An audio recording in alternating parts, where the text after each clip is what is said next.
Thank you for your support my dear friends. Today சிங்கப்பூருக்கு vacancy யாருக்காவது தேவைப்படுமான்னு பாருங்கள்.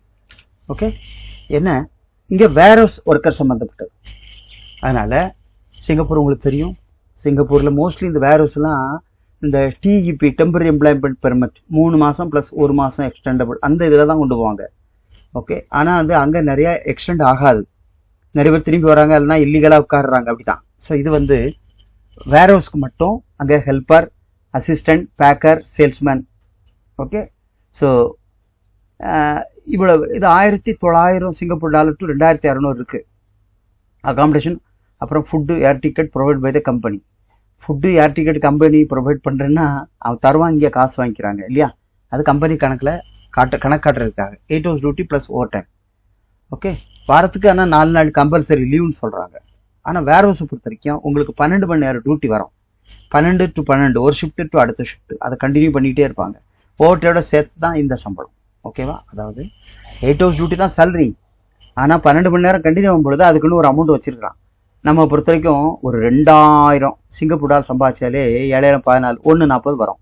1.5 வைப்பவன் 1.30லேருந்து 1.5 வரைக்கும் சேலரி இதில் கிடைக்க வாய்ப்பு இருக்குது. ஓகே, ஸோ இது எஸ் பாஸில் போகலாம். ஓகே, இது எப்படி சர்டிஃபிகேட் அட்டஸ்டேட் பற்றி எப்படி தெரிஞ்சுக்கும், இல்லைனாலும் பரவாயில்ல, அவங்க எடுப்பாங்க. எஸ் பாஸில் தான் போகிறாங்க, இ பாஸ் இல்லை, எஸ் பாஸ் தான். எஸ் பாஸ்க்கு சர்டிஃபிகேட் அட்டஸ்ட் பண்ண தேவையில்லை, இ பாஸ் தான் அதெல்லாம் தேவைப்படும். அதனால் யார் வேணாலும் அப்ளை பண்ணலாம். நீங்கள் அப்ளை பண்ணுங்கள், நான் மேலே கன்ஃபார்ம் பண்ணிவிட்டு உங்களுக்கு சர்வீஸ் சார்ஜ் கண்டிப்பாக விசாக்கு மட்டுமே 8,000 சிங்கப்பூர் டாலர் கொடுக்கணும். அப்போ தான் இது கிடைக்கும். ஓகே, ஏன்னா சிங்கப்பூர் எப்பவுமே காஸ்ட்லியாக தான் இருக்குது.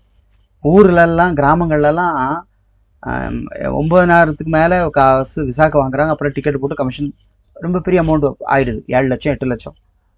ஆனாலும் போகிறாங்க.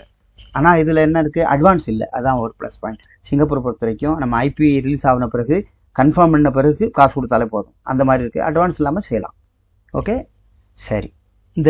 அப்போது சிங்கப்பூர் வேர்ஹவுஸ் போகிறதுக்கு விருப்பம் உள்ளவங்க எனக்கு மறக்காமல் கால் பண்ணுங்கள். இதை நண்பர்களுக்கு ஷேர் பண்ணுங்கள், சப்ஸ்கிரைப் பண்ணுங்கள். Thank you for your support.